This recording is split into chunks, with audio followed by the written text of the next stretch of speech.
안녕하세요. 저는 허다한 그레이스 씨 채널의 허다한 그레이스입니다. 제가 남편 목사 되시는 이동현 목사님 채널 유튜브 하나교회에 이렇게 출연을 하게 되었는데 오늘은 크리스찬 저널 오늘의 인터뷰 주인공은 유튜브 하나교회 이동엽 목사님을 만나봤습니다.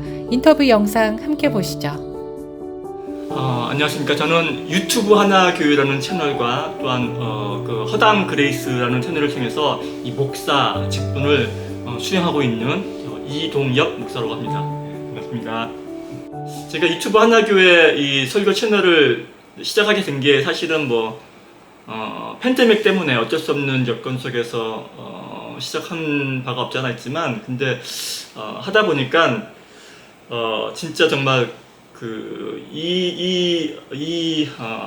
유튜브 이 온라인 사역을 통해서 하나님의 인도하심이 확실히 있는 것 같습니다. 그런 확신이 생겼는데요. 왜냐하면은 저의 이 채널을 통해서 제가 이제 이 채널 운영하면서 가장 기뻤던 순간 중에 하나가 언제냐면은 지금도 그렇지만 그 댓글을 읽어봤을 때 그 믿지 않는 사람들이라든지 아니면은 어떤 교회와의 문제라든지 상처로 인해서 교회를 떠나셨던 분들, 그 교회에 대해서 어떤 안 좋은 감정을 가지고 계셨던 분들, 이런 분들이 저희 채널을 보고 특히나 이제 제 목사 가정의 일상이라든지 어떤 이런 저희 채널을 통해서 야, 이거 교회를 떠났었는데 이게 다시 한번 교회 나가봐야 되겠다라든지 교회 나가려면 어떻게 해야 돼? 이런 식으로 믿음이 없었던 분들이 교회에 관심을 가지는 그런 댓글들을 제가 종종 보거든요. 요즘 보고 있는데, 그럴 때면은 야, 요즘처럼 이렇게 전도하기 힘든 시대에 이게 하나의 커다란 통로가 될 수 있겠다. 예. 그런 생각이 들면서 여기 확실히 부르심이 있다라는 그런 생각을 하게 됐습니다. 이 온라인으로 목회 이 활동을 하면서 장점보다는 단점이 훨씬 더 많을 거라고 생각을 했었습니다. 처음에 시작할 때는. 그렇지만 상황이 그렇고 가능한 방법이 이거밖에 없으니 이거라도 한다라는 생각으로 시작을 했었는데, 실제로 해보니까요, 제 생각에는 단점보다는 오히려 장점이 더 많은 것 같습니다. 그러니까 저희는 이 온라인으로 예배드리고 이거 하면서 사실 성찬식이라든지 신방 이런 전형적으로 이 오프라인 교회에서 해왔던 그런 활동들은 불가능할 거라고 생각을 했었거든요. 그거는 포기를 한다 그렇게 생각을 했었는데, 실제로 저희가 이제 좋은 친구 교회라고 온라인으로 매주마다 줌 미팅으로 모여서 이제 예배하는 그런 목회 활동을 하고 있는데, 성도 입장에서는 크게 다르지 않은 느낌이었어요. 어차피 우리가 대면 예배, 그러니까 교회 출석해서 성찬을 하더라도 사실은 비슷하거든요. 목사님이 인도하시고 성찬 하는 게. 근데 그런 것도 해봤었는데 의외로 가능하다 이런 생각이 들었었고, 또 한 가지는 보통 목회자들이 신방을 가지 않습니까? 그러니까 오프라인 교회에서는 목사님들이 각 성도님들 가정을 방문해서 신방하고 교제하고 일반 공모임에서 나눌 수 없었던 그런 신앙 상담도 해드리고 그렇게 했었는데, 저희는 그거를 못할 거라고 생각을 했었는데요.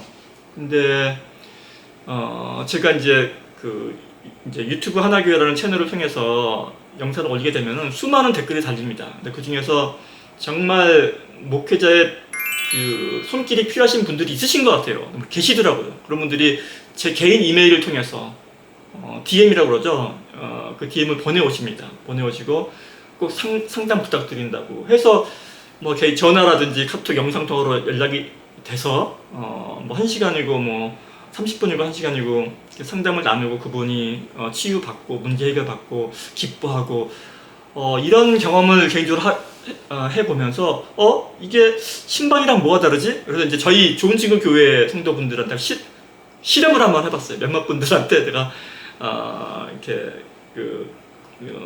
메시지를 보내드리고, 혹시라도 목회자와의 상담이라든지 신방에서 필요한 그런 일들이 필요하시면은 저한테 연락 주시라고. 그리고 이제 날짜와 시간을 잡아서 다 멀리 계신 분들이니까 막 텍사스에 계시고 막 이렇게. 그래서 이제 해봤는데 되더라고요. 그래서 내가 말씀드렸죠. 사실은 이게 지금 소위 말하는 교회에서 말하는 신방입니다. 앞으로 신방이 필요하시면 언제든지 저희 그 목회자들한테 연락을 주세요. 이제 그런 얘기를 하고 서로 이제 웃었던 점이 있었고, 그러니까 이런 것들이 단점이라고 생각했던 게 사실 단점이 아니었던 그런 것도 있고요. 저희 채널 채널 설명란에 그런 말을 써놓은 적이 있어요. 그 세상에 온라인 교회라는 말은 없다. 대신에 온라인 목회라는 말은 있다. 온라인 목회는 가능하지만 사실 온라인 교회라는 말은 성립이 안 된다.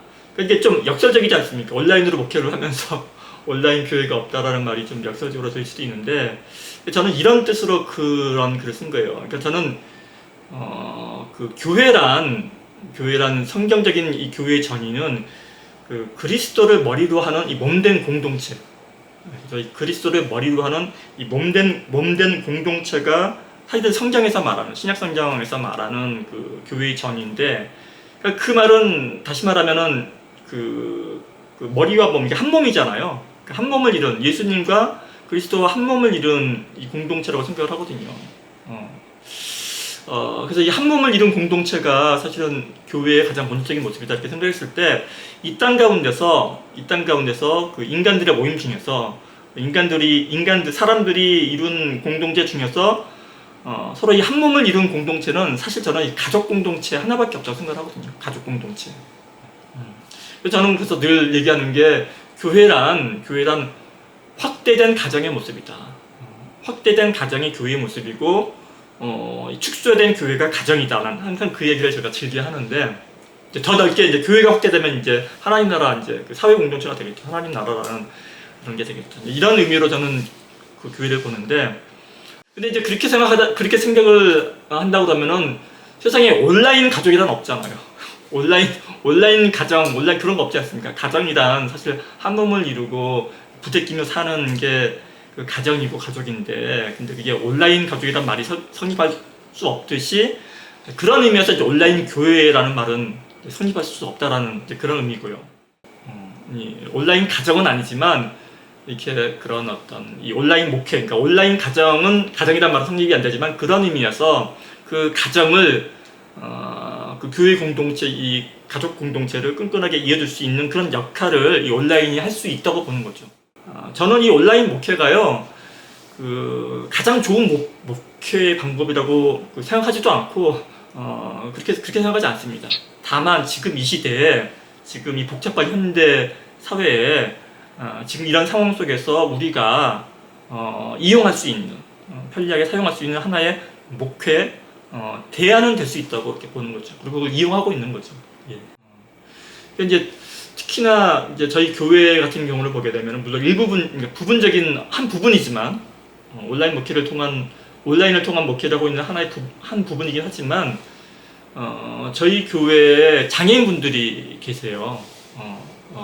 휠체어를 타고 다니시는 분이라든지 이런 좀 이렇게 거동이 불편하신 장애인분들이 계시는데, 근데 이분들 말씀 들어보게 되면은 교회 출석하는 게 굉장히 그 일이라고 그러시더라고요. 근데 그럴 수밖에 없죠. 교회를 한번 출석하려면 온 가족이 다 출동해야 되고 뭐 복잡하고, 그리고 실제적으로 교회에 가서도 근데 예배를 드리는 것은 별반 차이가 없다고 하더라고요. 그러다가 이제 저희 교회에서 줌 미팅으로 예배를 드리는데, 여기는 비록 스크린으로 설교 말씀 듣고 나누는 건 똑같지만은 뭐가 다르냐면은요, 일단 인원수가 적고 다 그 줌 미팅의 특징을 그대로 다 갖고 있습니다. 서로 간에 쌍방 통화, 이렇게 그 소통이 가능하고, 일단 설교가 마치고 나면은 그 교제 시간이라고 그래가지고 다 이렇게 얼굴들이 뜨죠. 그러니까 얼굴들을 보면서 근황도 여쭤보고 서로 채팅으로 말씀도 나누고, 그러니까 이런 걸 통해서 사실은 그 기존 오프라인 교회에서 못 누렸던 것까지 저희가 이제 그 누릴 수 있는 걸 보면서, 야, 이게 정말 하나의 정말 그 훌륭한 목회 대안이 될 수 있겠다, 그런 생각도 들고, 그리고 또 꼭 그런 몸이 불편하신 분이 아니라 할지라도요, 보게 되면은 의외로 여러 가지 사정에 있어서 그 주일날 그 정해진 시간, 그 정해진 장소에 모일 수 없는 분들이 꽤 계시더라고요. 그리고 또 한 가지, 이게 참 저는 신기한 부분 중에 하나인데, 그러니까 무신론자들, 그러니까 신앙이 없으신 분들이 교회에 조금씩 관심을 가지기 시작하시는 거죠. 그리고 그 관심을 가졌는데 그 관심 가지고서는 그런 조그만 관심 가지고서는 그 오프라인 교회에 이렇게 방문해서 막 사람들 환대받고 그럴 자신은 없는 거예요. 그러니까 줌 미팅이 음소거하고 얼굴 안 보고 이렇게 참여할 수 있지 않습니까? 그런 식으로 살짝 들어오신 분들이 있어요. 그렇게 한두 번 들어오시다가 이제 정말 이제 오픈하고 참여하시는 분들 계시고. 근데 이제 그런 분들한테도 이게 굉장히 그 어떤 열린 문이 될 수 있겠다 그런 생각도 하게 되고. 그리고 또 한 가지는 이건 저희 교회만의 이제 특징일 수도 있는데, 이제 저희 이제 좋은 친구 교회라고 온라인 줌 미팅으로 매주마다 드리는 이제 이 교회에서는 사실 이제 목사님들이 여러 분 계세요. 4분이 계십니다. 근데 이 4분들이 다 이 온라인상으로 만나신 분들이라 가지고 다 뭐 출신 배경도 다르시고 신학적인 배경도 다르시고 교단도 다르고 교파도 다르고 다 달라요. 근데 오로지 하나 이 성경에 대한 목사직에 대한 그런 순수한 갈망 때문에 모이신 분들인데 다들 생업이 있으시고요. 일반 전업으로 이제 목회직을 못 하시는 분들이신 거죠. 그런 분들이 모여서 목사 직분을 수행하기 위해서 사실은 이 사이트를 만든 거거든요. 온라인 교회라는. 그래서 이분들이 돌아가면서 설교를 합니다. 매주마다. 그래서 뭐 저 같은 경우는 3주마다 한 번씩 설교를 하는데 다들 스펙트럼이 다르고 다들 그러다 보니까 이게 설교의 연속성이 떨어진다라는 단점은 있을 수 있겠지만 또 어떤 면에서는 이 한 교회 내에서 이게 굉장히 이 넓은 스펙트럼의 신학과 어떤 그런 것들을 이렇게 접할 수 있는 기회가 되는 거죠. 그러니까 오히려 그런 거에 대해서 마치 이런 거 있지 않습니까? 부패를 차려먹는 듯한. 물론 이제 부패 싫어하시는 분들도 있는데 이제 좋아하시는 분들은 좋아하죠. 그래서 이제 좋아하시는 분들도 있고. 그래서 저는 이런 어떤 목회의 모습이요 충분히 이 다가오는 미래 세계, 그러니까 현 시대도 마찬가지고 충분히 우리 세대에 이 목회적인 대안이 될 수 있다고 저는 생각을 하고 있습니다. 그러니까 특히 저희 좋은 친구 같은 경우에는 저희가 하는 말이 목사님 4분 계시지만 저희가 모두 다 당회장입니다. 다 담임 목사라고. 그래서 전하고 싶은 말씀을 마음껏 전하죠. 저는 이게요, 뭐 사람들이 뭐 언론의 자유 얘기하지만 저는 이 목회에서 이거 정말 목사가 소명을 감당하는 데 있어서 굉장히 중요한 부분 중에 하나라고 생각을 하거든요. 물론 뭐 마음껏 잘한다고 해서 모든 걸 다 할 수는 없죠. 그렇다고 뭐 대도 안 되는 말 할 수는 없는데, 근데 적어도 목사 직분을 수행하는 이상은 그런 리밋은 다 가지고 있거든요. 그렇지만 이제 그런 것들이 있어요. 이런 어떤 공공교회에서 정말 꺼내기 힘든 주제들. 그렇지만 사람들이 다 관심 있어 하는 그런 주제들이 있습니다. 그러니까 예를 들면 그런 거 있지 않습니까? 동성애 문제. 동성애 문제라든지, 정강원 목사님, 이런 얘기 잘 교회에서 못 꺼내지 않습니까? 꺼내게 되면 이쪽에서는 환영하지만 이쪽에서는 욕 들어오고, 그리고 음주 문제, 음주 문제, 동성애 문제, 또 진화론 문제도 있어. 진화론 논쟁, 창조과학회. 이런 것들은 자칫 잘못하게 되면은, 기성교에서 얘기를 꺼내게 되면은, 목사라는 직업이죠. 자기 직업을 이룰 수 있는 그런 위험이 있기 때문에 못 다루는데, 사실, 제가 하고 있는 이 목회에서는 저는 목사를 직업이라고 여기지 않거든요. 하나의 직분을 수행하고 있다고 생각하기 때문에 사실 그런 거리낌이 없죠. 그런 거리낌이 없어서 사실은 그런 부분들을 일부러 건드리죠. 한 번씩은 건드립니다. 건드리면 무슨 안 좋은 댓글 반응이 일어날 수도 있는데, 사실 인터넷의 댓글이라는 것은 항상 비율대로 올라옵니다. 그래서 이제 그게 심각한 수준이면은 거기에 또 설명을 하기도 하고, 안 그러면 무시하기도 하고, 이런 게 충분히 대처가 가능하니까 그렇게 하고 있고요. 그래서 저는 말씀을 전할 때 매번은 아니지만 이 인터넷 이 매체의 특성을 충분히 살려서 그렇게 기존 교회에서 당회나 뭐 회중들의 눈치에 의해서 다룰 수 없었던 그런 문제들을 골라서 가끔가다 한 번씩 제가 이렇게 터뜨리곤 합니다. 이게 사람들이 자주 그런 말씀, 이제 질문들을 하시더라고요. 아니, 보게 되면은 유튜브 하나교회 채널에서 들어왔는데 거기에 뭐 좋은 친구 교회 주일 설교도 올라와 있고, 뭐 그러면 뭐 좋은 친구 교회예요? 유튜브 하나교회예요? 이제 뭐 어느 교회예요? 이렇게 여쭤보시는 분들이 있는데 헷갈리시는 모양이에요. 근데 그게 어쩔 수 없이 이렇게 됐는데, 이제 제가 말씀드렸다시피 처음에 그 팬데믹으로 인해서 제가 교회 이제 목회 사역을 할 수가 없어서 그때가 막 개척을 했었을 때였거든요. 그래서 이제 개척을 포기를 하고 대신 그 유튜브 채널, 설교 채널을 연 거죠. 그래서 유튜브 하나교회, 저희 교회가 하나교회에 있었거든요. 하나 커뮤니티 처치라고 했었는데 이제 그거를 포기를 하고 유튜브 하나교회라는 그냥 설교 채널을 만든 거죠. 설교 채널을 만들어서 한 1년 정도 혼자서 하고 있었는데 그 연락이 왔어요. 메일을 통해서 좋은 친구 교회라는 그 미국 동부 쪽에서 그 목사님들 3분 정도가 모여서 이런 사역을 하고 있었죠. 그러면서 이제 제 채널을 보고서 목사님 저희 교회에 조인을 하시죠. 인터넷으로 하실 거면은. 그래서 제가 이제 거기에 조인을 해서 이제 좋은 친구 교회에 말하자면은 이제 협동 목사? 이제 우리는 그런 말 안 쓰는데 그렇게 해서 설교 목사로 함께 사역을 하고 있고, 그러다 보니까 자연스럽게 이제 2개가 된 거예요. 그래서 좋은 친구 교회라는 이거는요, 진짜로 정말로 하나의 그 예배 공동체입니다. 매주마다 모여서 이 줌 미팅으로 그 예배 의식을 갖는 그런 어떤 예배 공동체고요. 반면에 유튜브 하나교회라는 채널은 그냥 유튜브 채널이에요. 설교 채널, 설교 말씀 이렇게 편집해가지고 매주마다 올리는 설교 채널과 예배 모임, 이런 그 구분이 있습니다. 한마디로 개인 생활이 없어진 것 같아요. 이게 이러려고 이걸 목표로 이런 일이 생길 줄은 정말 꿈에도 생각 못했는데요. 어느 순간에 그 허당 그레이스 채널은 일반 채널이다 보니까 이게 구독자가 10만이 넘어가더라고요. 근데 저는 10만 명이라는 이 수를 제가 감이 잘 없었었는데, 이 숫자가 어떤 숫자냐면은 그 다운타운에 나가면은요, 그 저기 한 번 나가면 한 2-3분 정도는 인사를 건네세요. 깜짝 놀랍니다. 그리고 식당에서도, 뭐 마켓에서도, 그래서 야, 이게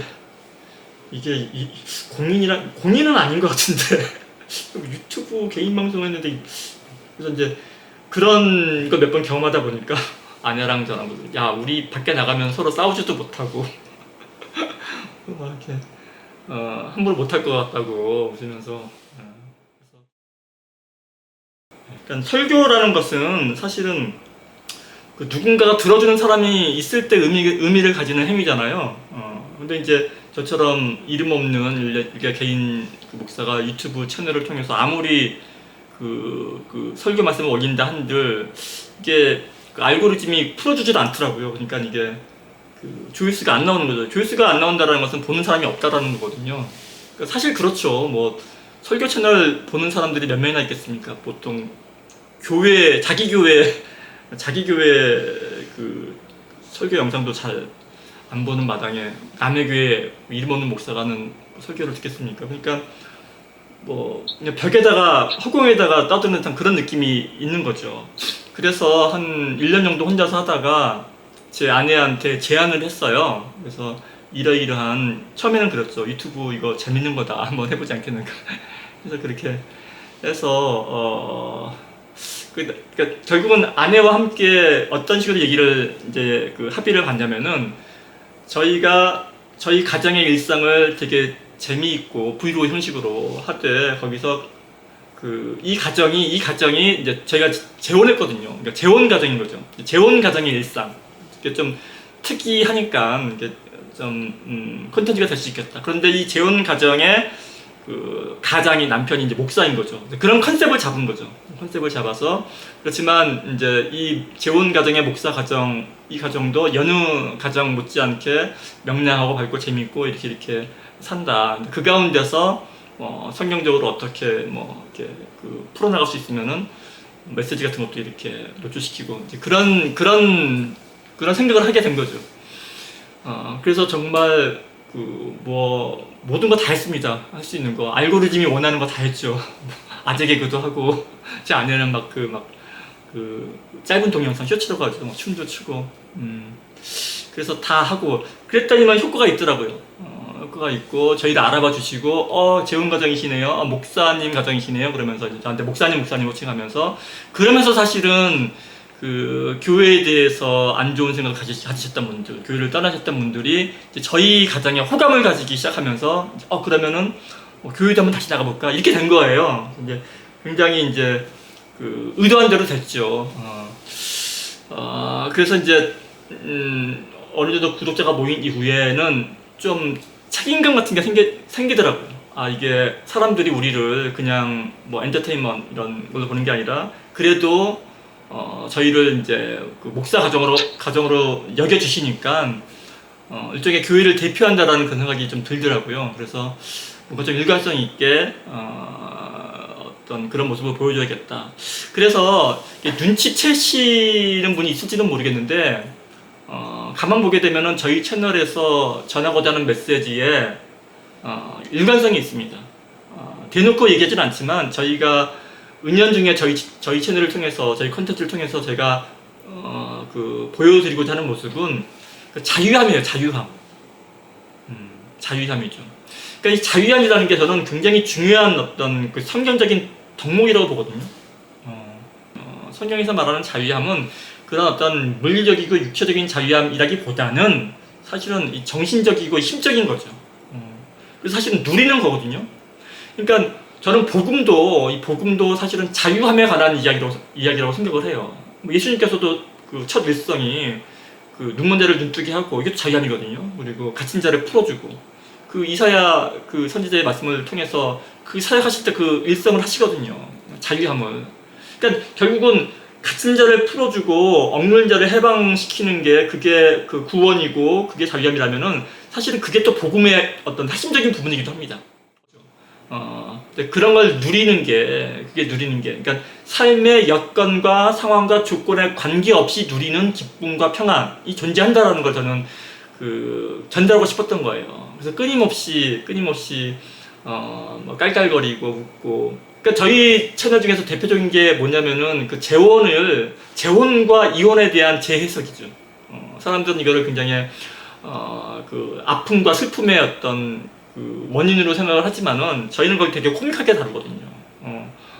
삶 가운데 일어나는 일들 중에 하나다. 흔치는 않지만. 그래서 비록 재혼을 했다고 해서, 그러니까 비록 재혼을 했지만, 비록 이혼을 했지만, 그러나 그 가운데서 우리가 그 삶을 누릴 수 있고 그 가운데서 우리가 자유함을 누릴 수 있다라는 사실 그런 메시지를 전하고 싶었던 거죠. 그리고 그러한 자유함은 사실 어떤 삶의 조건이나 여건과는 아무런 상관이 없다. 상관이 없다라는 거죠. 자녀가 있든 없든 재혼을 했든 안 했든 뭐 어쨌든 뭐 그런 거와 상관이 없이 누릴 수 있는 삶이 있다. 저는 그걸 자유함으로 보는 거죠. 그래서 저는 이 자유함을 누리기 위해서는 가장 먼저 우리의 생각이 바뀌어야 된다고 생각하는 거예요. 가치관. 사람들은 무언가를 누리기 위해서는 여건을 바꿔야 된다고 생각을 많이 하는데 그러나 그거는 밑빠진 독에 물 붓기이고 그렇게 해서는 문제가 해결되는 게 아니고 사실은 내가 이 상황들을 어떻게 받아들이고 어떻게 해석하는가가 사실은 그게 정답이다 라는 게 저희 메시지거든요. 근데 이거는 사실 뭐 제가 성경의 성자도 얘기 안 하고 예수님의 예자도 얘기 안 하지만 사실은 저는 이게 그 예수님의 가르침, 성경의 가르침의 핵심이라고 보거든요. 성경도 분명히 우리가 뭔가를 해서 이루는 구원이 아니라고 말씀을 하시거든요. 그리고 이제 제가 어떤 목회를 하기를 소망하는지에 대해서는 저는 정말 그래요. 저는 그러니까 제 목회의 모습이 어떤 모습이 되는 것은 아무런 상관이 없습니다. 제가 어떤 모습으로 목회를 하는지는 아무런 상관이 없고요. 다만 제가 하는 어떤 이런 사역 활동, 이 행동을 통해서 정말 예수님께서 성경을 통해서 전하시고자 의도하셨던 그 메시지가 저라는 사람을 통해서 바르게 전달되기를 소망하죠. 그게 어떤 모습이 됐든지 간에. 저는 그랬으면 좋겠어요. 그러니까 지금 교회가 뭐 교회 세습 문제라든지 아니면 뭐 여러 가지 그 조직 교회가 가지고 있는 많은 그런 문제들이 있지 않습니까? 사람과 사람 사이에 일어나는 수많은 그런 정말 문제들이 있는데 그 한가운데 지금 교회가 있는데 저는 이런 저 같은 이 목회 모델을 통해서 이런 걸 통해서 이런 문제에서 벗어날 수 있는 그런 목회 모델들이 좀 많이 나왔으면 좋겠어요. 그래서 교회가 그런 문제들로부터 좀 해방되는 날이 왔으면 좋겠습니다. 자유로워졌으면 좋겠어요. 그러니까 이 목회라는 것이, 이 교회라는 것이 어떤 세상적인 돈이나 뭐 권세나 어떤 인기나 이런 거하고는 전혀 무관한 그 어떤 것이 되어질 수 있도록, 사실 교회의 참된 모습을, 교회의 참모습을 찾아가는 과정인데 저는 그랬으면 좋겠습니다. 그래서 이런 몸부림 이런 것들이 좀 다양하게 좀 많이 좀 나왔으면 좋겠습니다.